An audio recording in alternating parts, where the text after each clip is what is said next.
Bismillahirrahmanirrahim. Assalamualaikum warahmatullahi wabarakatuh.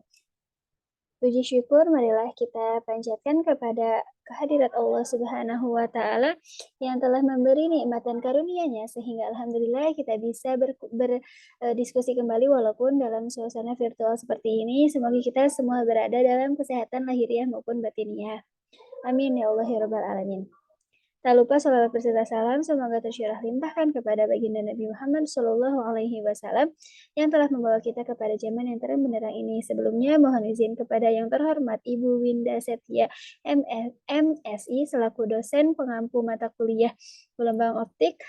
Saya Tala Sabata sebagai moderator dari perwakilan kelompok 6 akan mempresentasikan dan memandu presentasi hari ini.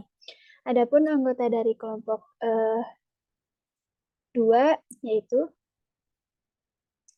saya sendiri Talala Sapata dengan nomor NIM 120207078. Kemudian ada rekanita saya yaitu Siti Elia Fitrianingsih dengan nomor NIM 120207073 dan rekanita saya juga ada Uswatun Hasanah dengan nomor NIM 12020708083. Untuk materi presentasi kali ini berjudul interferensi dalam film tipis, kemudian dengan interferometer Michelson-Morley. Untuk materi yang pertama akan disampaikan oleh rekan saya. Kepadanya, persilahkan. Baik, materi yang pertama adalah interferensi dalam film tipis. Next.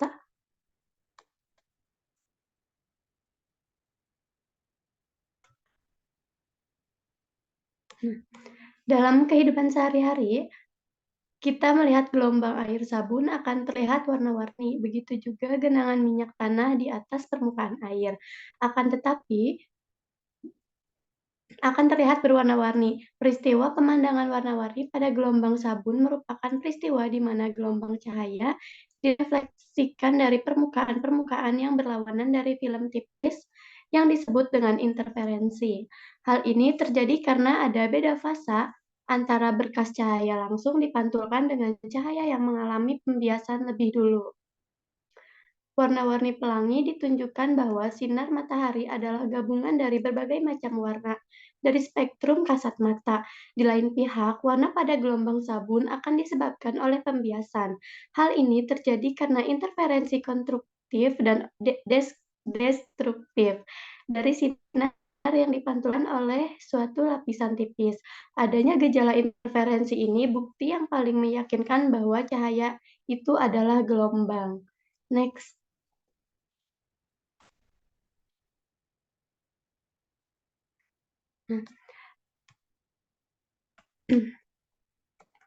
Interferensi merupakan suatu interaksi antar dua buah gelombang maupun lebih, di mana interferensi ada yang bersifat membangun dan ada yang bersifat merusak. Interferensi yang bersifat membangun merupakan interferensi antar dua gelombang atau lebih dengan beda fasenya 0, sehingga amplitudo antar gelombang-gelombang tersebut akan mengalami perjumlahan hingga dihasilkan amplitudo akhir yang nilainya lebih besar dari amplitudo awal. Selanjutnya, untuk interferensi yang bersifat merusak terjadi fase antar dua gelombang atau lebih sebesar 180 derajat.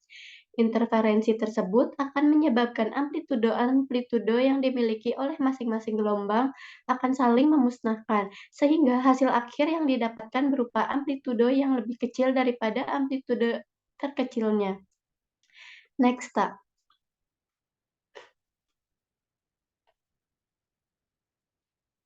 Lalu dilihat dari gambar peristiwa yang terjadi di gambar menunjukkan cahaya yang menyinari permukaan atas dari sebuah film tipis yang mempunyai ketebalan sebagian direfleksikan di permukaan bagian atas.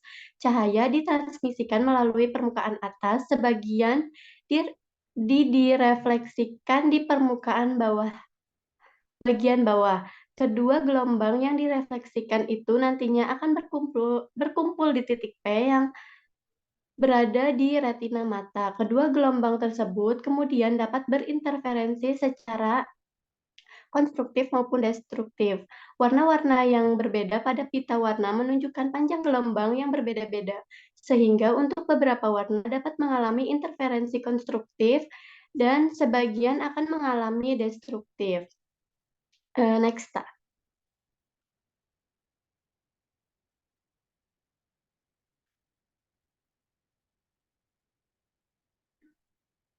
Selanjutnya yaitu men menurut Maxwell, pergeseran fasa dapat diperkirakan dengan persamaannya menurut sifat elektromagnetik dari cahaya.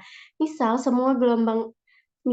sebuah gelombang cahaya dengan amplitudo dengan listrik E, I merambat dalam sebuah ameterian optik yang lain dengan indeks refraksi NB. Amplitudo EI dari gelombang yang direfleksikan dari antarmuka itu sebanding dengan amplitudo EI dari gelombang yang masuk dan diberikan oleh E sama dengan NA min NB dibagi N0 plus NB EI.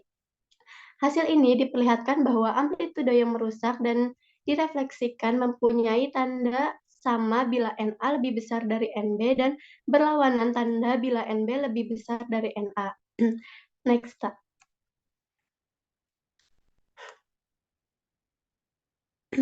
Lalu di sini ada gambar yang menunjukkan bahwa permukaan cembung sebuah lensa yang bersentuhan dengan sebuah plat kaca yang rata, sebuah film udara dibentuk di antara kedua permukaan itu bila kita memandang susunan itu dengan cahaya monokromatik. Jika kita memandang susunan itu melalui cahaya yang direfleksikan, maka pusat pola itu terlihat berwarna hitam. Kita dapat menggunakan pita interferensi untuk membandingkan permukaan dari dua bagian optis dengan menempatkan keduanya bersentuhan dan dengan mengamati pita-pita interferensi. Gambar di atas merupakan potret yang dibuat selama pengasahan sebuah lensa objek teleskop. Garis-garis bentuk itu adalah pita-pita interferensi Newton. Setiap pitanya menunjukkan sebuah jarak tambahan di antara bahan contoh dan induk sebesar setengah panjang gelombang. Pada 10 garis pada pusat, jarak antara kedua permukaan itu adalah 5 panjang gelombang, atau kira-kira sebesar 0,003 mm. Ini belum dapat dikatakan sangat baik. Lensa dikatakan berkualitas tinggi jika diasah secara rutin dengan ketelitian sebesar kurang dari 1 panjang gelombang permukaan cermin premier dari teleskop ruang angkasa Hubble ini diasah sampai ketelitian yang lebih baik daripada 1/50 panjang gelombang. Tapi sayang sekali teleskop tersebut diasah dengan spesifikasi yang tidak benar yang menciptakan salah satu kesalahan yang paling teliti dalam sejarah teleskop optis. Next.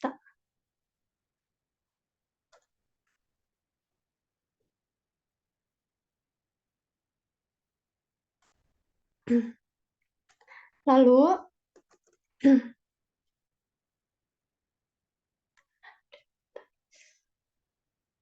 di sini ada rumus interferensi maksimum dengan lingkaran terang adalah nRT kuadrat sama dengan 2M minus 1 setengah lambda R dengan M sama dengan 1,2,3 dan seterusnya. Sedangkan interferensi minimum atau lingkaran gelap adalah nRG kuadrat dengan 2M setengah lambda R dengan M sama dengan 0,1,2 dan seterusnya.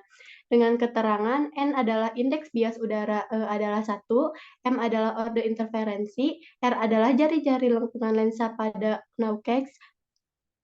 konveks, RT atau RG adalah jari-jari lingkaran terang atau gelap ke M. Lalu selanjutnya ada prinsip kerja interferometer Maxwell-Morley. Next. Nah, prinsip kerjanya yang pertama itu adalah cahaya monokromatik dari sumber A ke beam splitter C. Yang kedua, sinar 1 dan 2 muncul dari bea splitter dan berjalan ke mirrors M1 dan M2. Yang ketiga adalah sinar dipantulkan dari M1 melewati kompensator plate D dan dipantulkan silver surface P, sinar 2 dipantulkan M2 dan melalui beam splitter C. Dan yang terakhir adalah akhirnya kedua sinar bergabung dan mencapai mata pengamatan. Lalu materi yang selanjutnya akan dijelaskan oleh rekan saya.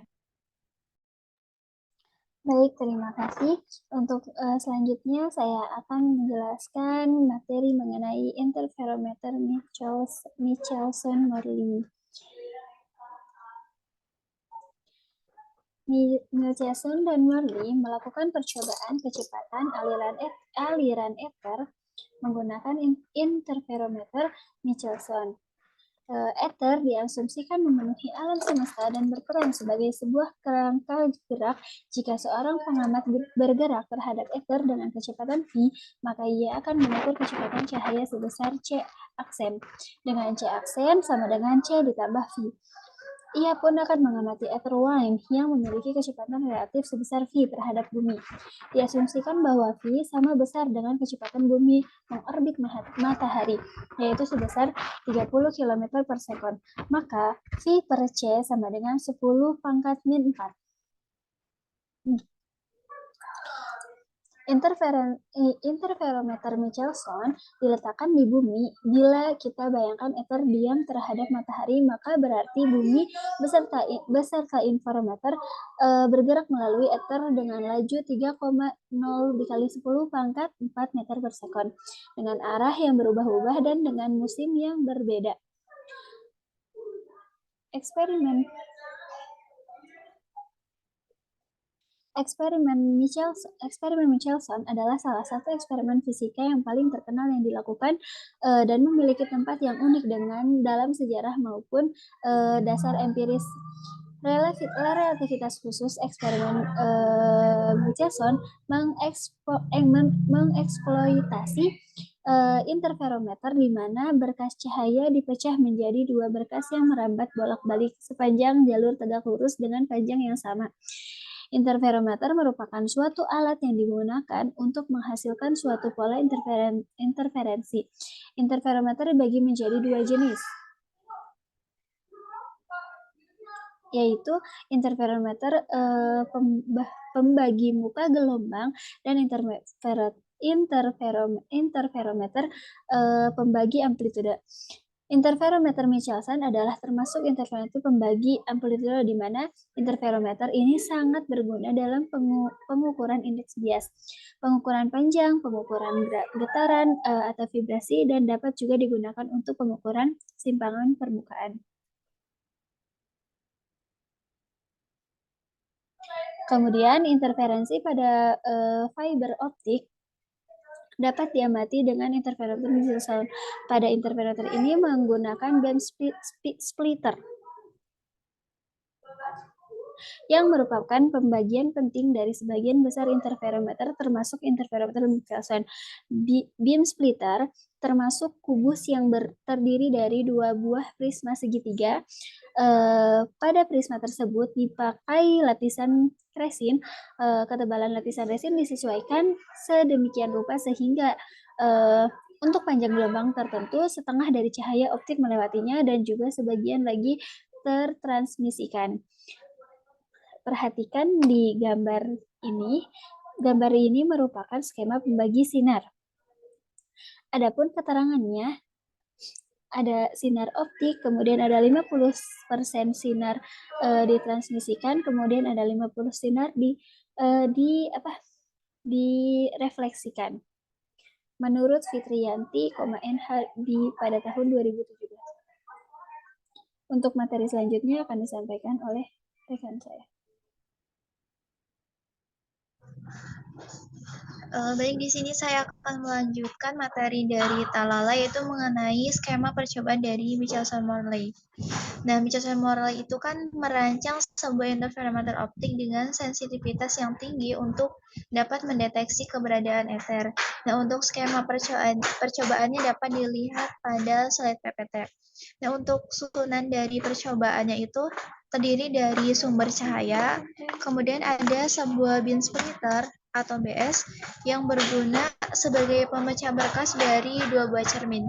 Dan secara umum beam splitter itu terbuat dari lapisan tipis logam pada permukaan kaca sehingga memiliki nilai reflektansi dan transmitansi yang baik dan dapat diatur.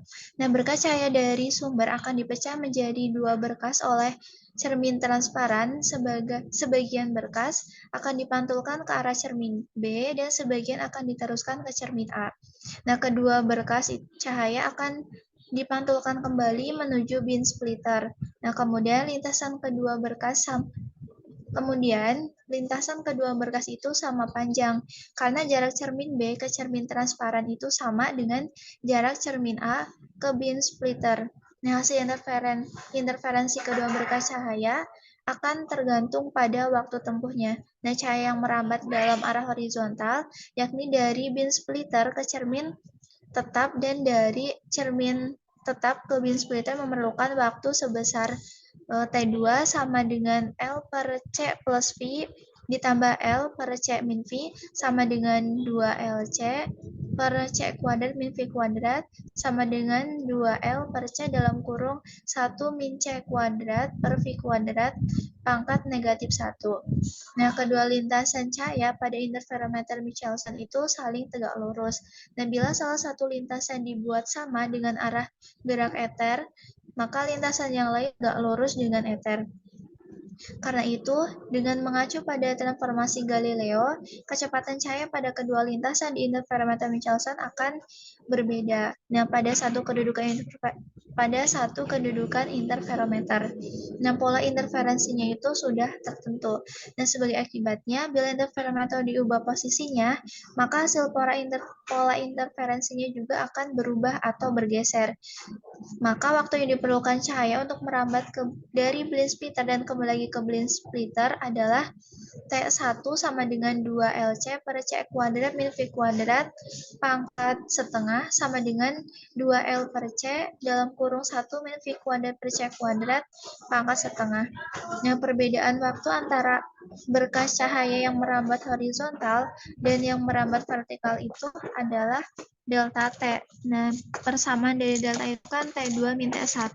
Nilai T2 T1-nya itu diperoleh dari persamaan yang tadi, sehingga delta T sama dengan T2 min T1 sama dengan 2L per C dalam kurung 1 min C kuadrat per V kuadrat pangkat negatif 1 dikurangi 1 min V kuadrat per C kuadrat pangkat setengah.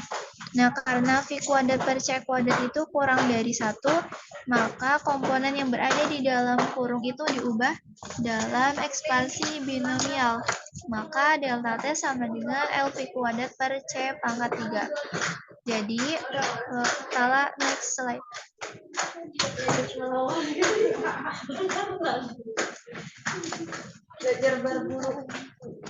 Jadi secara teoretis, maka perbedaan waktu antara berkas cahaya yang merambat sejajar dengan eter dan berkas cahaya yang merambat tegak lurus terhadap eter. Meskipun jarak yang ditempuhnya atau perbedaannya sama, namun fakta hasil pengukuran menunjukkan bahwa kedua berkas cahaya selalu tiba dalam waktu yang sama. Nah, percobaan terus dilakukan oleh peneliti lain dan dalam waktu tempat yang berbeda. Namun hasilnya selalu sama, yaitu tidak ada perbedaan waktu tempuh dari kedua berkas cahaya tersebut. Nah, Michelson pun telah mengubah arah interferometernya pada berbagai posisi, namun hasilnya juga sama, yaitu tidak mendeteksi adanya perubahan pola interferomensi. Nah, kemudian pertanyaan mengenai keberadaan eter itu telah dijawab melalui eksperimen yang telah dilakukan oleh Michelson dan Morley pada tahun 1887. Nah, sebuah interferometer itu digunakan untuk memisahkan seberkas cahaya menjadi dua lintasan.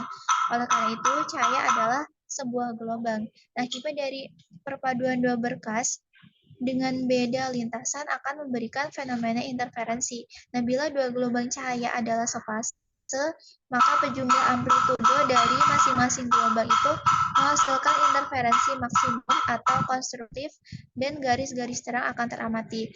Namun apabila keduanya berlawanan fase, maka penjumlah amplitudo dari masing-masing gelombang menghasilkan interferensi minimum atau destruktif, dan garis-garis gelap akan teramati. Nah, hasil eksperimen ini menunjukkan bahwa hipotesa tentang ether itu tidak benar atau ether itu memang tidak ada. Yang berarti juga kecepatan cahaya adalah sama untuk ke segala arah dan tidak bergantung pada keacuan inersia.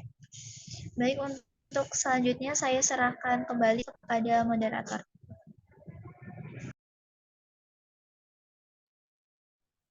Baik, terima kasih kepada rekan saya yang telah memaparkan materinya. Adapun sekarang saya akan membacakan kesimpulan daripada presentasi kali ini.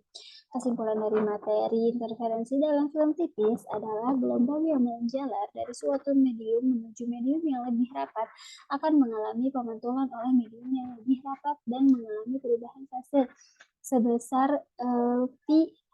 Sedangkan gelombang yang menjalar dari suatu medium menuju medium yang kurang rapat tidak mengalami perubahan fase. Kemudian kesimpulan dari percobaan yang dilakukan oleh Michelson-Morley adalah kecepatan cahaya merupakan sebuah kecepatan yang tidak bergantung kepada kerangka pengamatannya. Kerangka ether dari percobaan yang sudah dilakukan oleh Michelson-Morley ini ikut terseret dengan gerakan dari bumi, sehingga pergeseran pola interferensi tidak terjadi.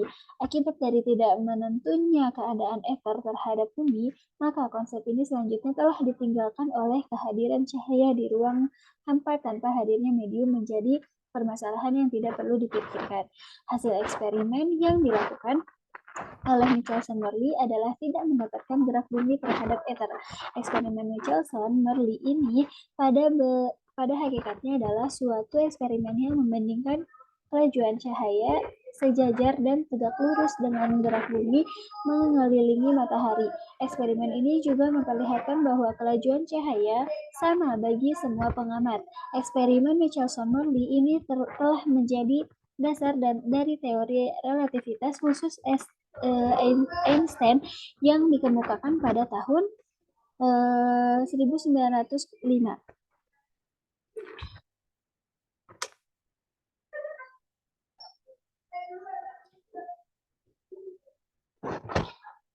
Baik, itu saja yang bisa kami sampaikan dari kelompok 6. Kurang lebihnya mohon maaf. Wabillahi, terima kasih kepada teman-teman dan terima kasih kepada Ibu Winda Setia MSI yang telah menyimak presentasi kali ini. Kurang lebihnya mohon maaf. Wabillahi taufiq wal hidayah. Wassalamualaikum warahmatullahi wabarakatuh.